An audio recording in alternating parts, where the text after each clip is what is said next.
Pada malam hari ini saya mau sampaikan pesan Tuhan untuk kita, saudaraku, cara jitu untuk menang menghadapi masalah. Dan saya percaya bahwa setiap kita yang ada di sini memiliki masalah, kalaupun beragam masalah atau berbeda masalah yang sedang kita hadapi. Bapak Ibu Saudara yang dikasih dalam Tuhan, banyak kali orang bingung saudara karena dia memiliki persoalan yang bertubi-tubi. Hari ini datang masalah dan belum selesai, esok datang lagi, bulan depan datang lagi, dan terus dia adalah diwarnai dengan masalah. Maka oleh karena itu Bapak Ibu Saudara yang dikasih dalam Tuhan, malam hari ini sangat penting tips ini untuk kita pelajari. Mengapa persoalan itu ada, apa sebabnya, dan bagaimana cara mengatasinya.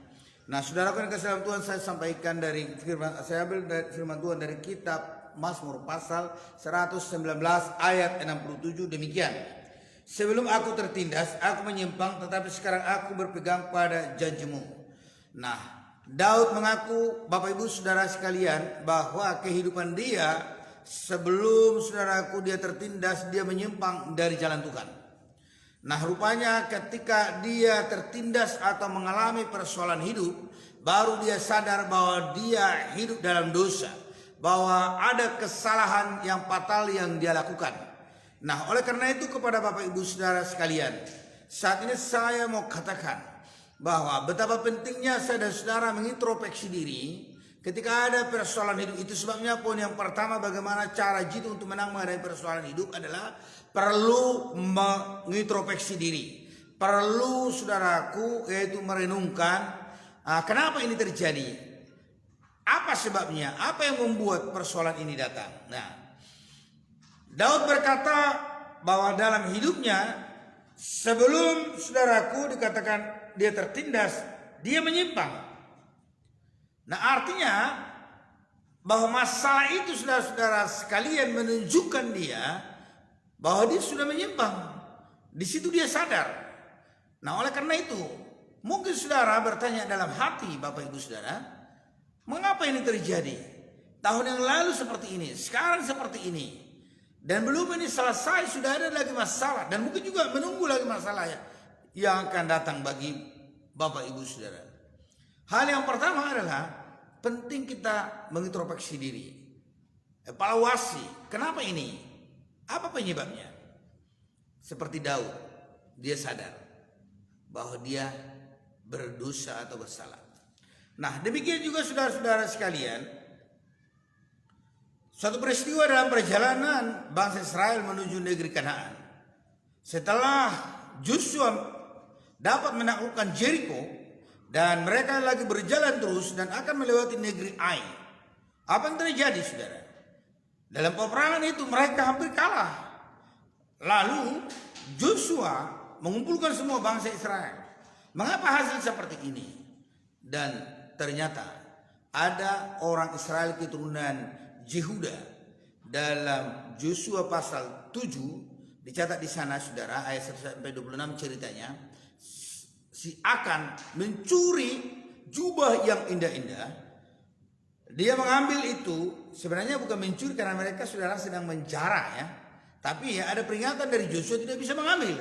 Lalu dia mengambil itu jubah yang indah-indah, emas, perak, dan disembunyikan di bawah timbunan pakaian dia. Nah, dosa Akan inilah yang menimbulkan persoalan buat bangsa Israel sehingga mereka kalah dalam peperangan. Maka waktu itu langsung Joshua memang menghukum dia. Karena engkau telah mencelakakan kami, maka Tuhan mencelakakanmu, lalu dilemparilah Akan dan mati. Dari cerita Akan saudaraku, yang mau sampaikan buat kita adalah persoalan boleh datang kalau kita hidup dalam dosa. Bukankah Yesaya 59 ayat 1 sampai 2 bahwa dosalah yang membuat persoalan itu. Dosalah yang menghambat berkat. Dosalah yang menyembunyikan wajah Tuhan atau pertolongan Tuhan buat saya dan saudara. Maka oleh karena itu, mari kita semakin mengintrospeksi diri hari demi hari. Kisah Akan ini saudaraku adalah berbicara tentang pentingnya kita hidup suci dalam perjalanan hidup ini, dan kesucian kita akan membawa kita kepada kemenangan, dan Allah akan senang buat saya dan saudara-saudara sekalian. Dan Ibrani pasal 11 ayat 2 mencatat, hidup ini bagaikan perlombaan. Maka ketika dalam berlomba saudara, kita harus melepaskan semua beban, bahkan juga dosa yang begitu merintangi. Nah, jika ada dosa yang terus bercokol, maka kita tidak akan bisa menang saudara. Itu sebabnya kalau saudara berdosa, perlu minta ampun setiap hari kepada Tuhan. Perlu introspeksi diri, perlu bertobat. Tuhan akan memberkati dan memberi kemenangan bagi orang percaya, orang yang suci hatinya. Maka jagalah kekudusan hati, jagalah hidup ini, introspeksilah selalu. Kemudian yang kedua, cara jitu untuk menang menghadapi masalah Bapak Ibu Saudara sekalian adalah meletakkan persoalan itu di kaki Yesus. Nah, beberapa hari yang lalu saudara dari kitab Mazmur saya telah sampaikan saudara bahwa Tuhan senang melihat orang yang meletakkan persoalan hidupnya kepada Tuhan. Dan Tuhan menunggu orang-orang saudara-saudara sekalian untuk meletakkan persoalannya semua di kaki Tuhan. Nah, bukankah Filipi 4 ayat 6 saudaraku, bahwa dia berkata di sana betapa pentingnya gereja menyerahkan semua kekhawatirannya, persoalannya dan segala permohonan. Maka di ayat 7 dikatakan bahwa damai sejahtera Allah akan memelihara jiwa, hati dan pikiran saya dan saudara. Artinya ketika saya dan saudara meletakkan semua beban dan persoalan itu di kaki Tuhan, maka Tuhan akan menjawab, Tuhan akan menolongmu, Tuhan akan memberkatimu, Tuhan mengasihimu, Tuhan menyayangimu. Dan itu sebabnya saudaraku, dari ayat 7 itu langsung dikatakan damai sejahtera Allah akan yang melampaui segala akal memenuhi hati dan pikiran. Itu artinya ada sebuah jawaban ketika saya dan saudara meletakkan persoalan itu di kaki Tuhan. Bukankah saudaraku yang dikasih dalam Tuhan, Matius 11 ayat 28 merupakan iklan atau promosi daripada Tuhan yang tidak pernah pudar. Dia berkata, hai orang yang letih lesu dan berbeban berat, datanglah kepadaku, maka aku akan memberikan kelegaan kepadamu.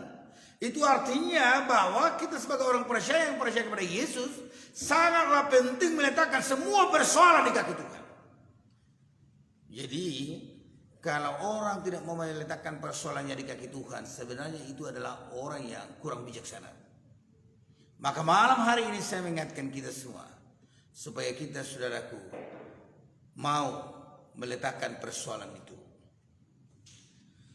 Saudara-saudara sekalian, nats ini memiliki pengertian bahwa Yesus selalu mengundangmu untuk datang kepadanya. Yesus berharap kita meletakkan beban di kakinya. Meletakkan persoalan di kaki Yesus adalah hal yang sangat penting. Hakim-hakim yang mencatat bahwa Gideon merasa tidak mampu untuk menyelamatkan Israel dari tangan musuhnya Midian waktu itu.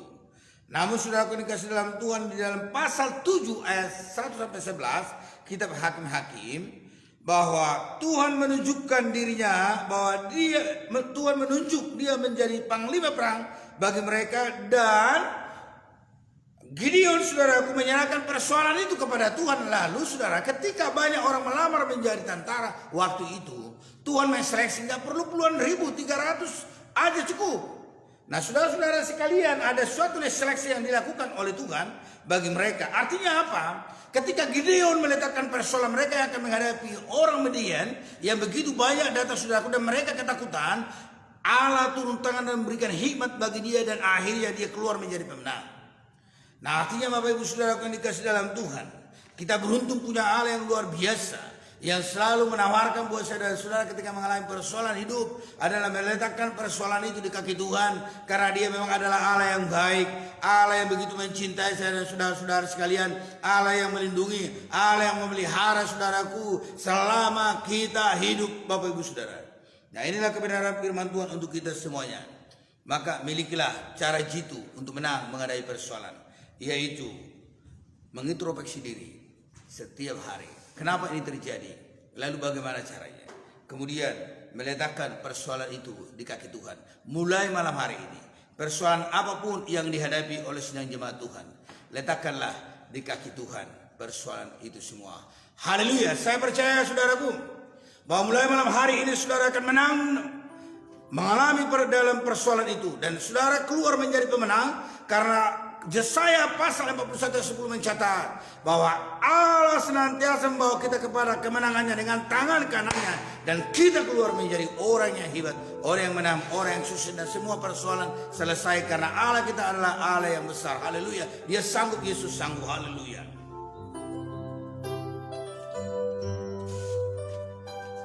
Dia sanggup, Yesus sanggup melakukan perkara yang besar. Dia sanggup, Yesus sanggup memulihkan yang terluka, menyembuhkan yang menderita. Dia sanggup memulihkan hidupku. Bapak Ibu Saudara yang kasih dalam Tuhan, saya berdoa saat ini buat sidang jemaat Tuhan. Kiranya Tuhan Allah memberkati engkau punya masalah, memberikan pengharapan buat engkau yang putus asa. Kiranya Tuhan Allah mengangkat ekonomi, memulihkan ekonomimu, mencukupkan segala dana untuk membayar semua tagihan-tagihan atau rekeningmu.